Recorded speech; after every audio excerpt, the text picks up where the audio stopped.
Hernández Almendra, el registro 23. El tema de tesis que esta ocasión nos va a presentar es desarrollo de un benchmark de señales EEG estudiadas por imágenes de frutas.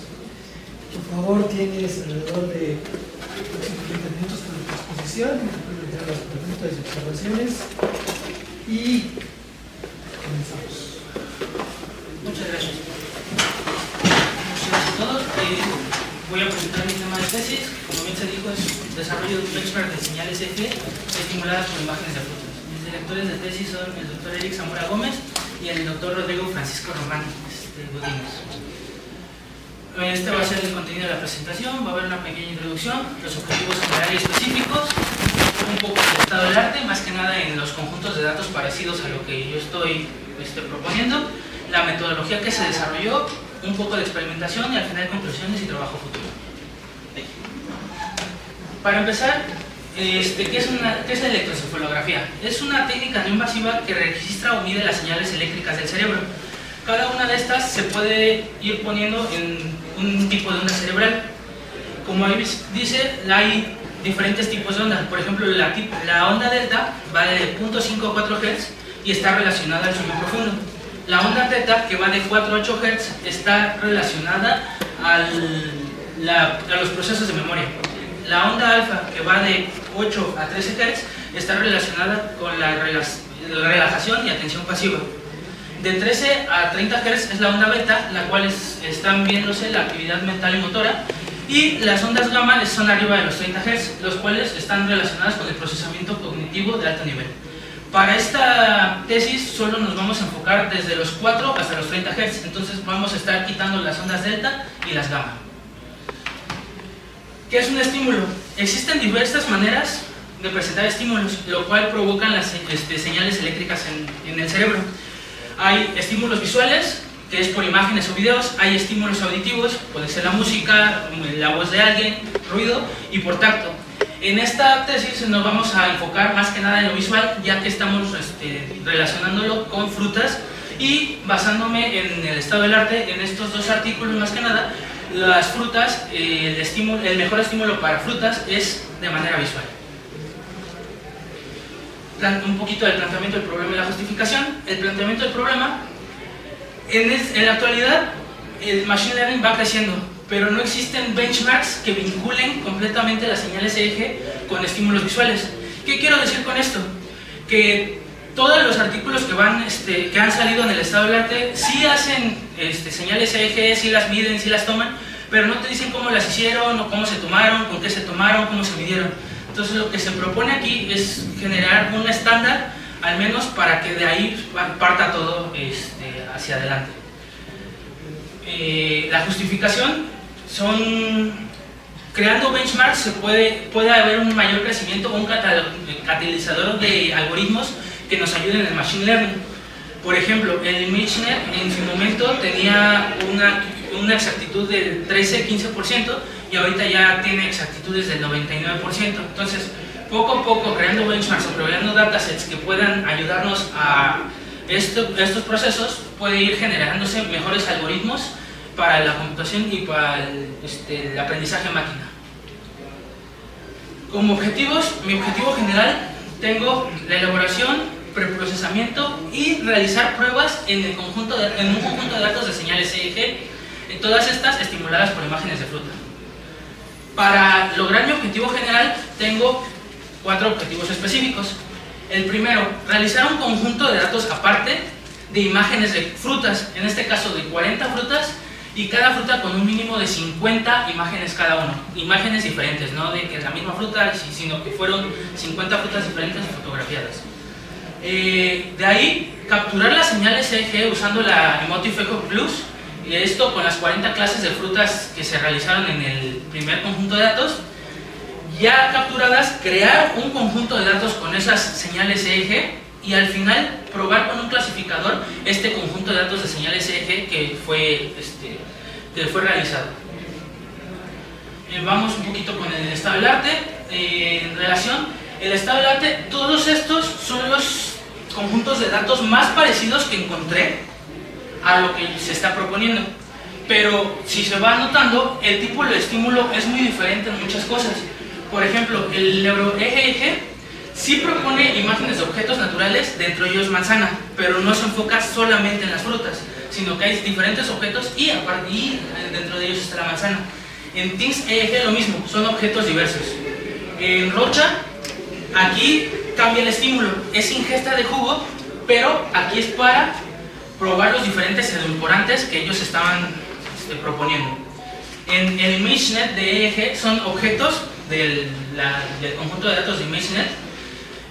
God, de Clifford et al., tiene imágenes de objetos en un fondo natural. Harris tiene imágenes de alimentos no vistos, o sea, literalmente que imaginen el alimento que no han visto en su momento. Rocha son imágenes de alimentos para tareas cruzadas como gusto visual, o sea, que tanto ven un alimento y les gusta visualmente y luego por el gusto. FoodChem son olores, aquí cambia el estímulo de nuevo, aquí ya es un estímulo de olores, que sí son de alimentos, pero son olores. Y OpenFMRI, que son imágenes de alimentos y no alimentos, o sea, que es un alimento y que no es un alimento. Empezando por la metodología, se empezó con el conjunto de datos de frutas. Aquí, como bien se dijo, se creó un conjunto de datos de frutas, son 40 clases de frutas con 50 imágenes por clase. Algo que se me cuestionó en la presentación pasada, ¿por qué frutas? Una de las cosas es, no existe un conjunto de datos de frutas completamente, y con estos dos estudios también mencionan que dan una señal clara EEG las frutas, dan una señal muy clara y concisa de las frutas.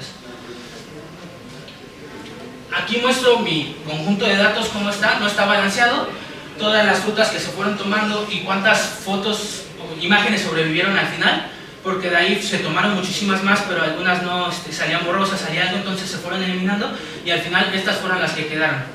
Para poderlas usar en el siguiente conjunto de datos, nosotros tuvimos la métrica se tuvo la métrica de 50 mínimo, entonces todos los que no llegaban a 50 fueron descartados.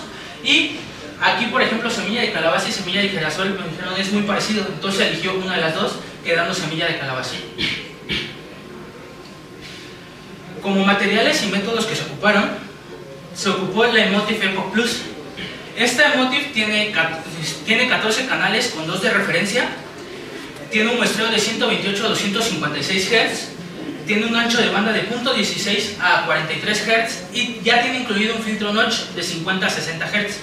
Aparte tiene sensores como acelerómetro y magnetómetro. El Emotiv Epoch Plus se ocupa con el sistema 1020 internacional, que es un sistema de medida que te dice cómo colocar los electrodos en el cuero cabelludo. El software de apoyo que se ocupó fue el Emotiv Launcher, en el cual íbamos viendo que siempre hubiera una conductividad mínima del 80% para que fuera viable. Si en algún momento la medición bajaba el 80%, se paraba y se volvía a reiniciar. Y para guardar los datos en archivos CSV se ocupó el OpenVive, con el cual iba registrando y guardando los datos que se iban obteniendo. Un poquito de la metodología. El protocolo de adquisición de datos. Así como ya se hizo el conjunto de datos de imágenes, ahora fue a la selección de participantes. En la selección de participantes se eligieron participantes entre 20 y 30 años que no tuvieran problema de habla y siempre con un consentimiento firmado por escrito. Tuvieron ese consentimiento y tenían el derecho a decir ya no quiero participar o no quiero que uses mis datos. Entonces siempre fue con este consentimiento y se les platicaba qué se iba a hacer con su conjunto de datos. La preparación del equipo. Una vez obtenida la Emotiv, se fue calibrando y se fueron probando los electrodos para que se viera si funcionaban de esa manera, que funcionaran correctamente y se fueran haciendo cualquier ajuste necesario para el funcionamiento. La selección del estímulo.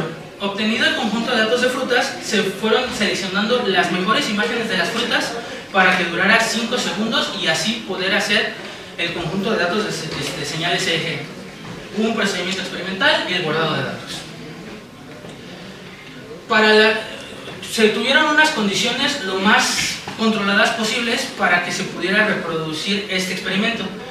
El experimento se ocupó un cubículo, siempre se ocupó el mismo cubículo, no se cambió ni nada. La iluminación se intentó mantener siempre suave y constante, o sea, poco iluminado, se apagaban las luces, se veía que no entrara la iluminación de fuera. Y el ruido, siempre la sala con el mínimo ruido posible. Intentábamos que no hubiera ruido en su momento y si hubiera, fuera mínimo, porque si no volvemos a repetir, podría meter algunas incongruencias. La preparación del participante. Cuando el participante venía, se le fueron generando sesiones para que se le fueran tomando las señales. En ese momento se le pedía que evitara la cafeína y productos para el cabello. Si llegaba a tener mucho cabello, vimos que había problemas con los electrodos, entonces se le pedía que se mojara un poco el cabello para que tuviera una mejor conectividad. También, ya que se le estaban tomando las señales, se le pedía que se moviera lo mínimo posible, que no se distrajera y que no parpadeara durante la grabación de las señales para que no hubiera alguna interferencia. Como equipo, ya mencionado, se ocupó el Emotiv Eco Plus. En CPU se ocupó un CPU de 12ª generación y el GPU NVIDIA GeForce RTX 3060 y un monitor Samsung. El protocolo de diseño de estímulo.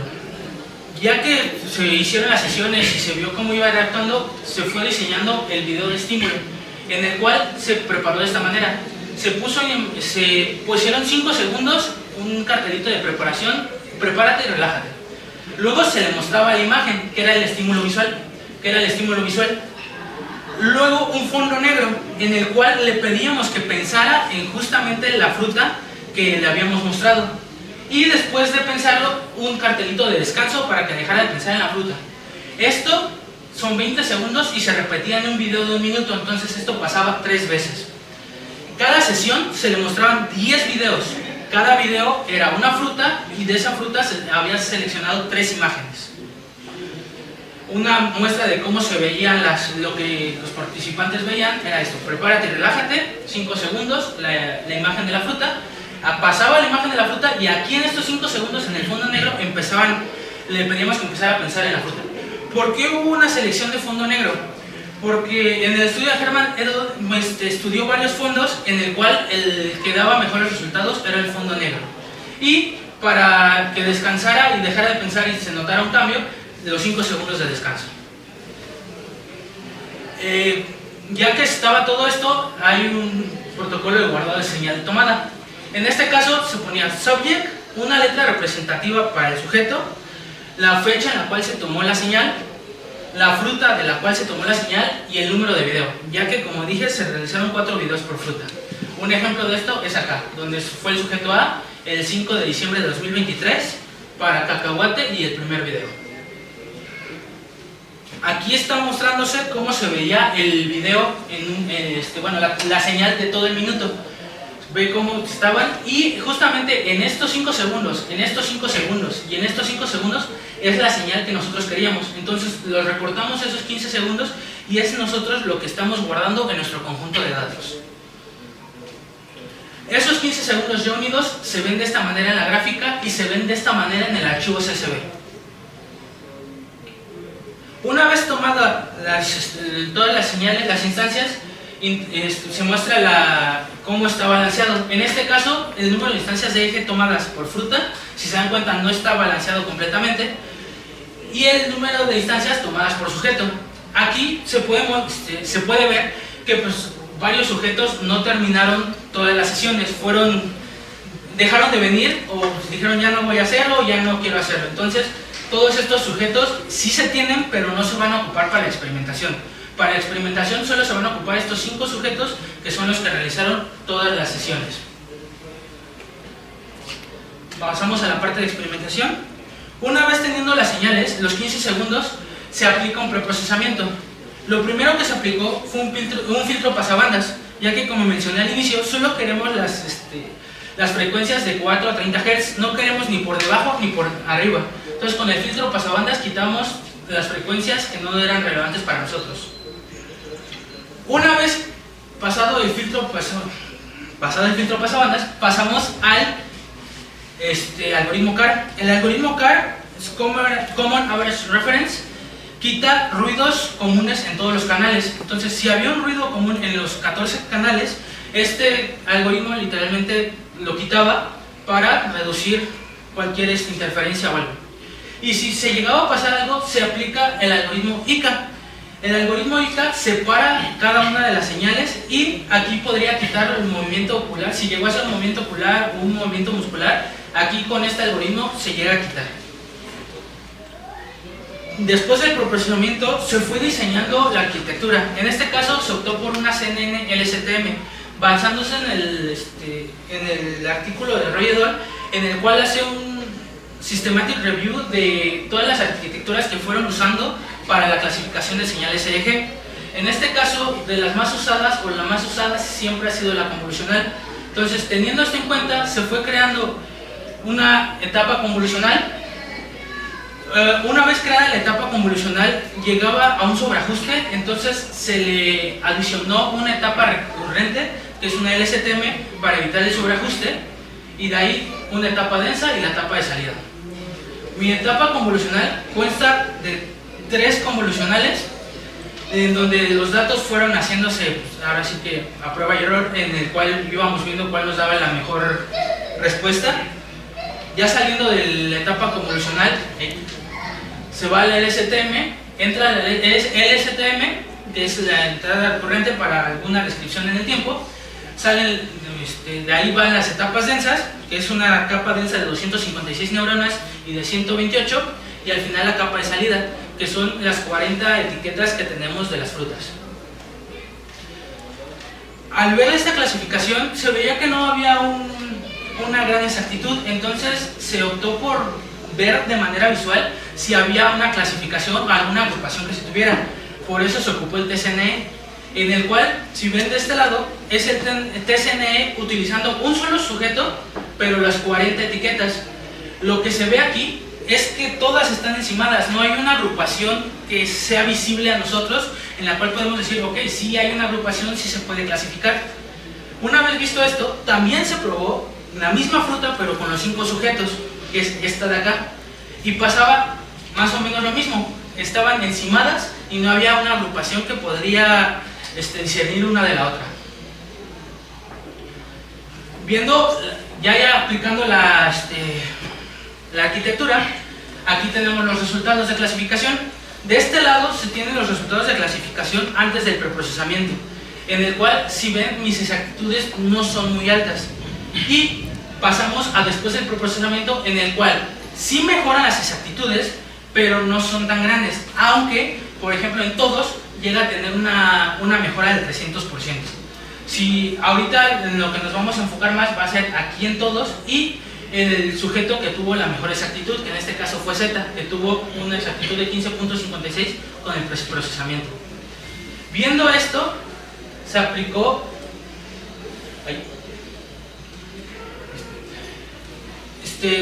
se aplicó una matriz de confusión, perdón, ahí les puse al revés. Se mostró la matriz de confusión. Si se dan cuenta, no hay una diagonal completamente visible, pero sí da a entender el 9.6% que nosotros estábamos sacando. Sí clasifica, pero no lo hace de manera óptima, todavía se podría encontrar algo más. Y entonces hubo la pregunta, ¿qué pasa si en vez de 40 etiquetas empezamos por 2? Entonces, lo que yo fui haciendo aquí fue la comparación de todas las etiquetas, 2 contra 2, 3 contra 3, 4 contra 4, hasta las 40 etiquetas. Y en el cual hice la promediación. En este caso, si se dan cuenta, sí va bajando la exactitud conforme se van agregando etiquetas. Ya que en 2 etiquetas, por ejemplo, el sujeto Z tuvo un porcentaje de exactitud del 98.3%. Y todos tuvieron una exactitud del 97%. Entonces, aquí se va notando que conforme se van agregando las etiquetas, esta exactitud va bajando. Ahora, no hay una forma de comparación, entonces busqué trabajos afines. En estos trabajos afines, sí hay, por ejemplo, el primero, sí hay una imaginación visual, pero como mi tesis se basa más en el conjunto de datos, lo que quiero ver es cómo ellos obtuvieron su conjunto de datos, y es lo que estoy representando aquí. Por ejemplo, en Bang et al. tuvieron 4 sujetos, fueron 32 canales los que ocuparon para tener la información, pero ellos tenían una frecuencia de 1000 Hz. En Kalafatovich tuvieron 10 sujetos, pero su frecuencia era de 500 Hz, era muchísimo mayor a la mía de 128. Y en Barat nunca mencionan sus sujetos, tienen 128 canales, pero su frecuencia es de 4096 Hz. Entonces, aquí, con estas frecuencias y estos canales, sí llegan a tener una buena exactitud, 32.6%, 50 puntos, Kalafatovich lo pongo, hicieron clasificación con 6 clases y 72 clases. Con 6 clases tuvieron un 50.37% de exactitud y con 72 tuvieron un 26.72% de exactitud. Yo aquí pongo los dos, pongo el de todos y el del sujeto que más tuvo. Nunca superé esto, pero también se le atribuye a que yo estaba ocupando el Emotifejo Plus. Es algo que bastantes personas pueden conseguir, ya que lo pueden ocupar, se puede comprar y ocupar personas, y no es ya algo que tenga un costo o que sea a nivel médico. Entonces, sí bajé la frecuencia y sí fue un costo esto de bajar la frecuencia, pero es algo reproducible para más personas si llegan a adquirir el equipo de Emotifejo Plus. Como conclusiones, el preprocesamiento sí dio una mejora de mi exactitud, variando desde el 150 hasta el 300%. El TSNE no revela una agrupación clara entre clases. Se observa una disminución clara de la exactitud conforme se van aumentando las etiquetas. El bajo rendimiento del clasificador sugiere que el conjunto de datos de señales eje no es tan robusto, o sea que se puede hacer más robusto en este aspecto, y estos resultados obtenidos nos deja establecer como benchmark esto, que es un punto de iniciar y normalizar cómo se van tomando las señales de eje para que se pueda reproducir a futuro en diferentes artículos. Como trabajos a futuro, tengo la ampliación del conjunto de datos de señales eje por sujeto, incrementar los sujetos de prueba, ya que solo se subieron 5, la ampliación del conjunto de datos de imágenes de frutas, la exploración de nuevas técnicas de visualización aparte de TSNE, el estudio de otras arquitecturas para mejorar la exactitud, una validación en entornos reales y la adquisición de señales eje, pero ahora usando imágenes con diferente porcentaje de ruido. ¿A qué me refiero con diferente porcentaje de ruido? Que ya no sea el fondo blanco específico con la misma luz, sino que cambie la luz, tal vez se metió un poquito de tierra, algo, y eso es a lo que se va refiriendo con ruido. Un poquito de referencias, y por mi parte eso sería todo. Muchas gracias, Víctor. Vamos a dar inicio a un proceso de preguntas y observaciones.